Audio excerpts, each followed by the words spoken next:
Hi guys, today we're going to be talking about why you shouldn't buy an Audi S4 B6. I've already done a previous video on 5 reasons why you should buy that, so you can check that out after this video or before, entirely up to you. I'll leave a link up there or up there, so let's get on with the video. Just going to make a point, this video is me chatting absolute tripe for about 15-20 minutes, so I do apologise. If you can't be asked to listen to waffling, don't bother. I literally threw this video together quickly because I thought I hadn't done it, and this is my first time off work in a long time, so next time I'm going to make a video with a bit more oomph to it and give it a good go, so apologies in advance. So here is my S4. It's on 92,000 miles. I'm the third owner. It's red, or well, if you want to call it that, but I'll get onto that one. There's not really much to tell you about this specific one. They're pretty much all very similar. It's not modified in any way. It's pretty much basically standard. So yeah, all this information that I should be giving you why not to buy one should be fairly accurate. I've done about 6,000 miles in the last 7 months in it, so I've used it as pretty much a daily driver. So hopefully with this being the daily driver, or at least it has been for the last 7 months, it should give you an accurate representation of what it's like to own one of these, and what the negative points are. Don't get me wrong, this isn't qualified information, it's just purely what I've experienced since owning one. So that's all I can really offer you, but I like to think doing nearly 1,000 miles a month, and it is more than what I think most are going to be doing in this kind of car. So yeah, just like to make the point that I'm not going to talk about the timing chains. There's enough information out there already, and if you've researched anything about the Audi S4, it's the first thing that comes up, so there's no reason for me to go over this. My personal opinion on the topic is every kind of sports car or high performance car has an Achilles heel. That's just the one of the Audis. Yes, it's expensive, yes, it's a pain, but it's a part of the car. You either deal with it or you don't buy one, simple as that. So I'm not going to cover it in this video. Number one I'm going to talk about, and I think this is an interesting one to start with, especially more for the younger people like myself. There's basically no modifications. I mean, there is, but you're going to be paying more than the car to do it. You know, what you see is what you get pretty much. You know, you can't remapping these, you're going to get minimal horsepower gain. There's not a lot to do. I mean, I think you can buy a Maxton kit. There's a little bit more in America for them. Like I've seen Jekyll Motorsport have a good couple of bits, but on the whole, you're really limited to what you can do with these. There is plenty out there. You can turbo them, you can supercharge them. There is endless amounts, but it's not worth the price. You know, when you're paying, I paid £6,500–7,000 for this, you're going to be paying that to do the modifications to get it to 500 horsepower. And in my opinion, if you're going to be paying that, you can buy a car for 15 grand that's already 500 horsepower. So there's no point. So I don't personally mind that there's not a lot you can do to them, but I'm just making it as a point for if anybody's looking to buy one of these to become a boy racer and go and chase down people in an S4, it's not going to happen. They're what they are, and that's it. You're just best off leaving them alone. There's very minimal things you can do to them. So yeah, that's point number one. Number two, we'll talk about electrical issues. Now, I can't say that this is the same on every single one, but the people that I've spoke to have all had very similar problems. I mean, mine specifically has a really bad draw, so I have to disconnect the battery, which I've heard is quite common. I've had to disconnect the alarm because the alarm was going off on its own. There's all sorts that goes on, lights coming on and off, things on the dash. It's not a problem, like nothing's actually broken. But like, take this for example, at the moment mine says that my left fog light's out. It doesn't have a left fog light, it never has, there's not even a hole there. So that gives you an idea of what I'm on about. It's not that anything's wrong, it's not necessarily a pain either. I don't mind, you know, I don't use it as a daily anymore. It sits in here and I disconnect the battery anyway, so I don't mind. But you know, it is frustrating having that beep come on for the left fog light that doesn't exist.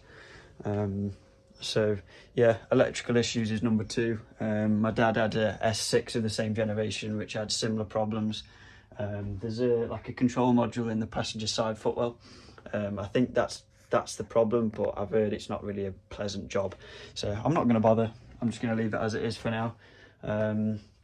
Yeah, so number two. Moving on to number three. For number 3, I've decided I'm going to take it out because the previous video was spent on my drive, so I'm going to take it out so you get to listen to it and see what it's like. Big respect to the new daily driver, the Kia Soulless 2. She's a weapon, mate. Got the tow bar, you know what I mean? She's automatic. Look at that. Now that's an interior. She has actually got the S4 wheels in at the moment, the 18s. So we'll move this out of the way and we'll get her fired up. Now this hasn't been fired up in a while, so if the timing chain is going to rattle, it'll definitely do it now, which I'm going to assume it will. Actually, I'm going to check the oil before I go because they're pretty renowned for losing some. Let's have a look, see what she's like. We'll get an old rag. Old dirty rag. Right then, Mom. Let's have a gander. To be fair, this one isn't that bad. I've heard a lot worse. This one probably loses about 200ml every couple of months. So that's not too bad. Yeah, he says that and it's low. I'll put some in it, be safe, because otherwise she'll rat herself deaf. Bless her. Let's have a look. Is there any bloody... Well, it ain't milky, so that's right. That's a good sign. It's still a functioning car. Right, let's get some oil. Nothing but the best. Well, I wouldn't say best, I just say what it wants. Tell you what though, I thought that stuff was expensive. Went into the Shell garage because I had no oil on me. I bought one of the little 1 litre ones, £28, mate. That's bad. So I'll be sticking with the old Castrol. I'll spill it everywhere. I'm cack-handed. Right, that was exactly 250ml. Do you know how I know that? Because I'm good. Let's give the test of the stick of the dip. It's freezing it. I don't even know if it had got down that far yet.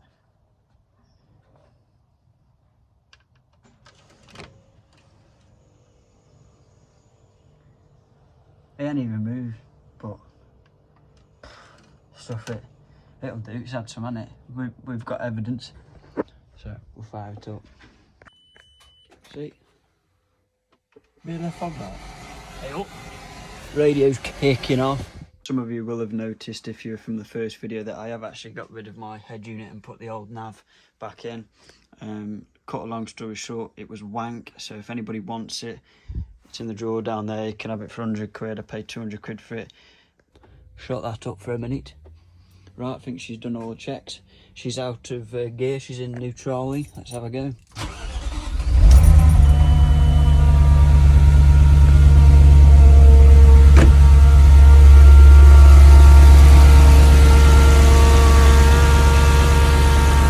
She's a beaut, mate.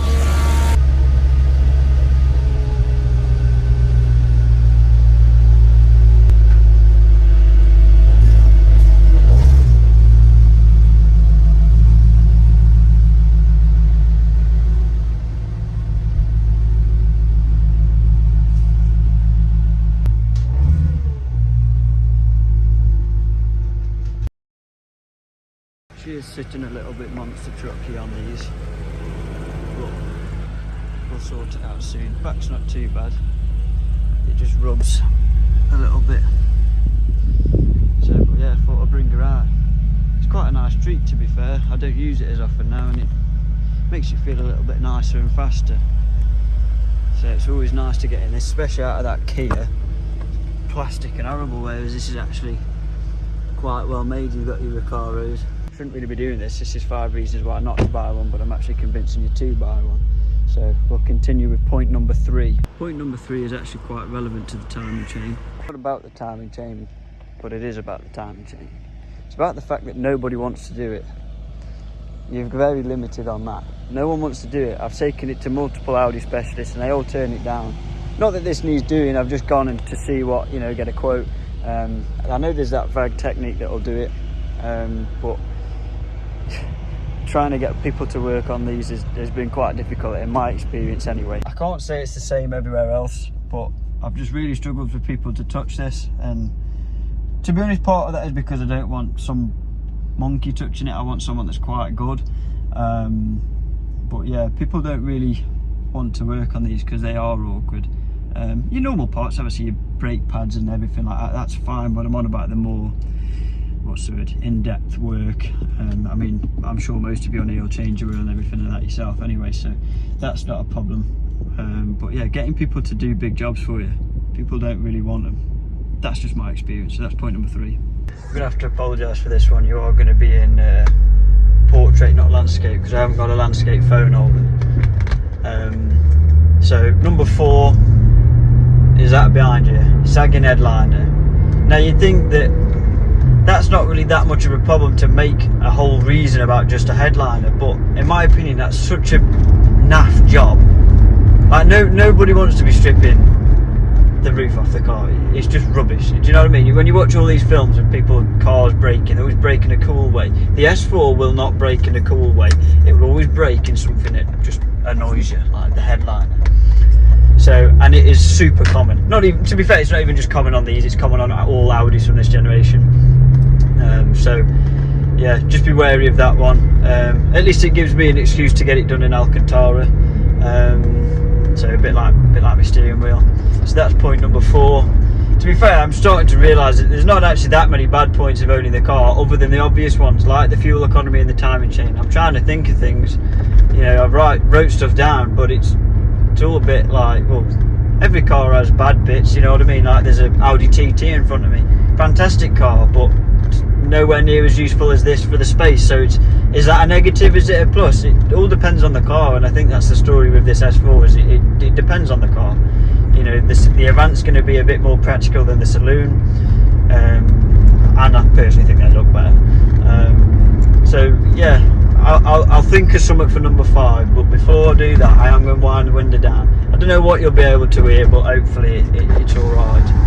So we'll wind the window down. Might get some nice cinematic shots for you, because we're in a nice part of the world, to be fair. So.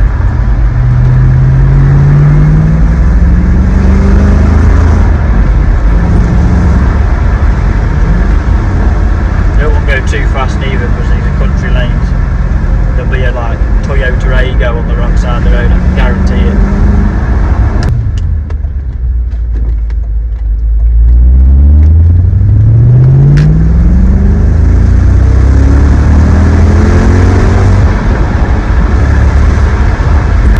Scrappy 5 reasons not to buy one. That's the only one reason you need to buy one. Listen at it.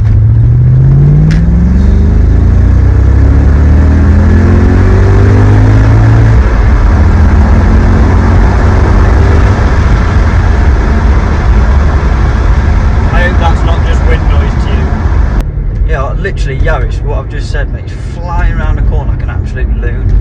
And then people will like,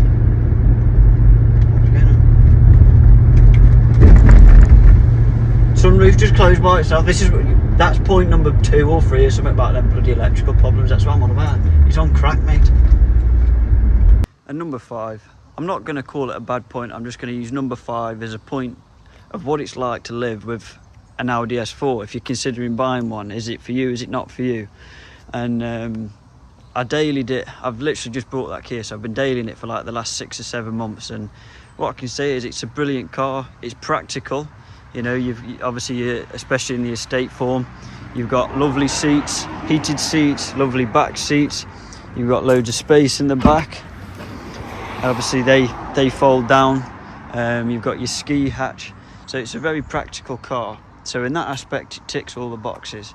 Then you've got your fuel economy, which I said I wasn't going to talk about, but being as it's talking about what it's like to daily, it's horrendous. The fuel is obviously absolutely horrendous. I probably get on average between 200 and 250 miles a tank, depending on how aggressive I drive the car. When I was dailying it for work, I spent £336 in fuel, and that was a trip to Derbyshire and going 12 miles to work there and back each day. So I mean, you do the maths, you could finance a decent car for that. So in that aspect, it's a pain in the arse. The other pain is I might just be engine sympathetic or weirdo. I don't like dailying a V8. I don't like firing it up at 4 in the morning, it's stone cold, going to the gym, fire it up again at 6 o'clock in the morning, go to work, go to work, fire it back up at 6 o'clock again at night. You know, 3 times a day cold starts, or well, yeah, 2 cold starts. I don't like it. I don't like doing that to it, and that's another reason why I bought the Kia. Another thing is noise complaints. I mean, my car has a Miltech back box. It's not loud, it's not quiet.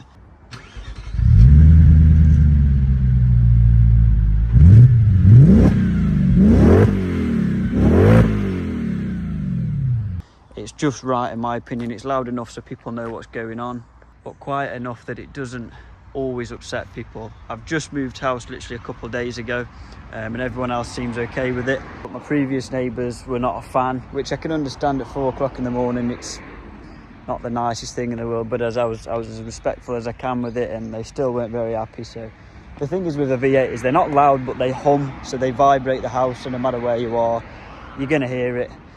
So that's the point to make. All in all, it's a good car. The lights are brilliant. It's good to drive it in day or night. Everything's good, and it's not that expensive to run. Everybody's like, what's maintenance cost? What's maintenance cost? Obviously, that bit hiding in there is the expensive bit. Everything else is just A4. It's not an RS4, it's an S4. The brakes, the pads, they're bloody £15 from, do you know what I mean, Tesco. They're easy to do, easy to work on. It's just an A4 with a big engine. So I couldn't recommend one enough. I think they're going to be a classic, and I think they're going to appreciate. I think they're a gorgeous car. They're not something you see every day, and yeah. So 5 reasons not to buy one's turned into a bit of a waffle video, to be honest, but we'll just run with it. I wanted to get some like videos of it going past so you can hear it, but I'm on my own today, so I can't really do a lot. Another final point to make. In the last video I said that this has a 0 to 60 of 6 to 7 seconds, which everybody seemed to get quite upset about, which is fair enough. Defending your own car, that's fair. So I put it to the test, and it did a 4.9. That was just a mobile app on my phone, so take it with a pinch of salt, but that's what I got. I got another one at 5.2, I think it was. If I can find the picture, I'll put them up on screen. It was just an app on my phone, so like I said, take it with a pinch of salt, but 4.9, that's not bad. And it was wet, to put into, like, it was wet, which, yeah, she's 4-wheel drive, so it doesn't really matter, but yeah. So I was impressed, but it's not why you buy this car. You don't buy this car to be quick. It's not quick in today's standards. It's all right. So everyone, if anyone in the comments is telling me that these are fast, you're kidding yourselves. They're all right. They're not that quick. They're just cool. So yeah, anyway, I'll leave you with some cinematics and some other bullshit stuff or whatever, and I'll catch you in a bit. Sorry my hair and everything's a mess. I've been working flat out, so sound.